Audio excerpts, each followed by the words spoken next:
Der Wechsel von Houthi ist endlich durch. Was das für den FCM heißt und was jetzt gemacht werden muss und wie viel Geld der FCM bekommt, seht ihr hier in dem Video. Lasst unbedingt ein Like und ein Abo da, um nichts mehr zu verpassen. Auch die Glocke aktivieren und natürlich ganz wichtig, ab 99 kann man Mitglied werden. Das unterstützt meine Arbeit hier und kostet nicht ganz so viel. Dankeschön an jeden, der das macht, und damit starten wir rein.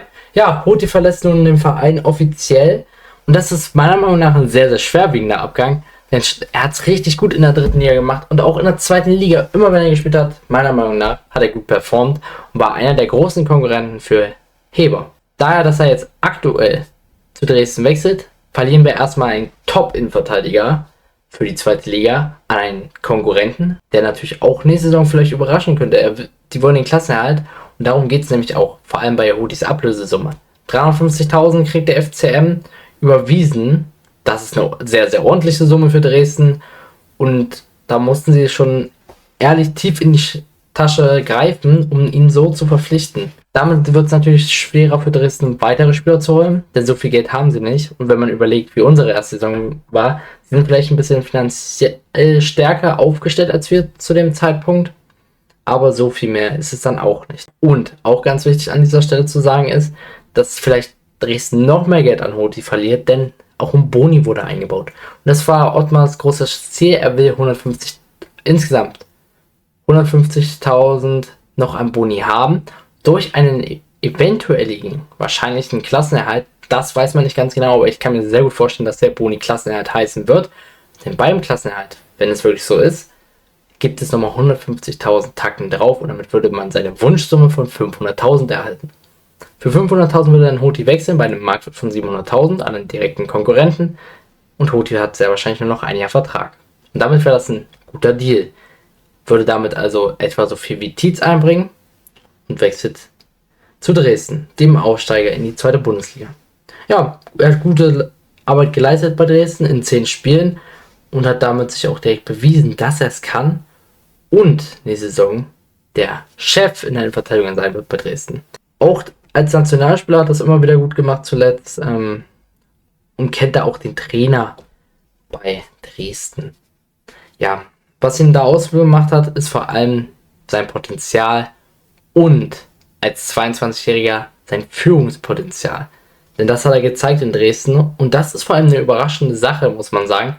Denn sowas erwartet man von so einem Alter noch nicht.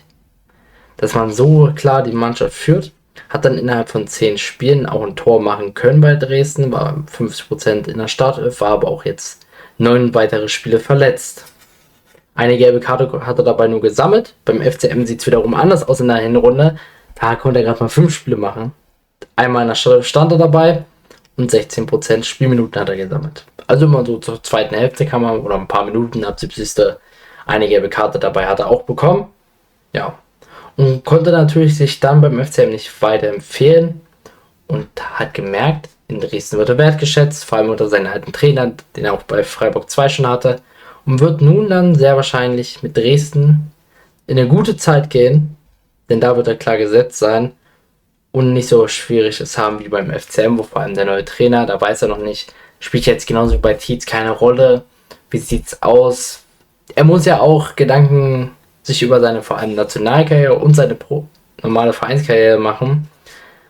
Letztes Jahr hat er noch ein bisschen mehr gespielt, muss man da sagen. 795 Minuten, auch das ist jetzt nicht so toll für einen Innenverteidiger, weil vor allem Innenverteidiger meistens über 90 gehen, wenn sie Stamm sind. Das war bei ihm aber auch nicht der Fall.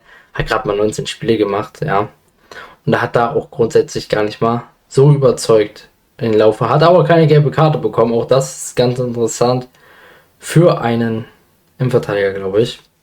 Ja, das Inter U19-Talent, was uns doch im vergangenen Sommer, müsste das gewesen sein, 250.000 Euro gekostet hat. Auch das war für uns eine sehr, sehr ordentliche Summe, wie dann letztendlich rauskam.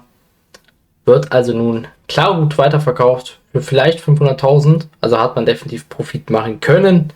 Auch das ist wichtig an dieser Stelle, dass der FCM sich dementsprechend weiterentwickelt. Das muss auch das Ziel sein. Es werden weitere Spieler in Zukunft noch folgen, die wahrscheinlich auch gehen werden. Ich kann mir sehr gut vorstellen, dass in nächster Zukunft ein Robert Leipertz auch den Verein verlassen wird, weil er wird keine Zukunft beim FCM oder auch in der zweiten Liga haben, ob er seine Karriere dann nun schon beendet oder in eine dritte Liga vielleicht wechselt. Das ist noch offen. Ich denke mal eher, es wird Richtung dritte Liga gehen. Oder sogar vierte, wenn er beim Heimatverein zocken will. Ich weiß nicht, wie es da bei ihm aussieht, aber ich kann mir nach aktuellen Vorstellungen nicht unbedingt das mit meinem Kopf ausmalen, dass er nochmal zweite Liga spielen wird oder für uns auf dem Platz treten wird. Aber auch das wird sich in den ersten Trainingswochen entscheiden beim FCM. Es ist jetzt vieles neu, vieles anders auch. Das System bleibt relativ gleich, das Spielstil bleibt gleich. Für die vielen Spieler ist es nichts Neues. Auch die Top-Spieler müssen sich nun hinterfragen, was will ich? Will ich nochmal beim FCM bleiben, das Risiko eingehen, dass ich vielleicht nicht spiele und mein Marktwert damit fällt und ich vielleicht die Chance von der ersten Liga verwehrt kriege? All das sind Fragen, die sich definitiv unsere Jungs stellen werden. In den ersten Gesprächen wird sich das klären, weil wir einen sehr menschlichen Trainer haben, der auch das klar bereden möchte. Was dann im Endeffekt daraus wird, was jetzt Hoti für eine Rolle spielt bei Dresden, da sind wir uns ganz klar und auch sehr sicher. Aber wie Hoti wirklich dann als Stammverteidiger in der zweiten Liga machen wird, darauf freue ich mich sehr und werde es definitiv mitverfolgen und auch dementsprechend mich freuen vielleicht für ihn, wenn er mal den einen oder anderen Konkurrenten direkt raushaut und vielleicht dann auch mal im Endeffekt Punkte für Magdeburg retten wird. All das werden wir sehen. Im direkten Duell hoffe ich natürlich, dass Hoti nicht dabei sein wird, denn der Mann weiß ganz genau, wie man gegen Magdeburg spielt. Auch das hat er beim FCM gelernt, auch wenn es kleine Anpassungen unter Fiedler geben wird. Vielleicht wird er auch dann gegen uns ausgedribbelt oder lässt mal den einen oder anderen durch. Ja, das werden wir sehen. Ich freue mich sehr für Hoti, weil ich ihn auch sehr, sehr gut fand. Auch in der Nationalmannschaft hat er einen guten Job geleistet. Er ist nicht ohne Grund Nationalspieler, hat das Potenzial. Auch er war nicht ohne Grund bei Inter Mailand U19, war nicht ohne Grund eine klare Nummer 1 bei dem Ex-Freiburg 2 Trainer und jetzt Dresden Trainer. Ja, er ist klar die Nummer 1 in der Stammverteidigung, wird der Abwehrchef werden. Und damit freue ich mich sehr auf eure Meinung. Ihr könnt gerne liken, abonnieren, falls euch das Video gefallen hat. Wenn nicht, auch gerne einen kritischen Kommentar da lassen. Auch das freut mich immer sehr, denn das hilft mich zu verbessern. Und damit wünsche ich euch noch einen wunderschönen Tag, Abend oder eine gute Nacht. Ciao Leute.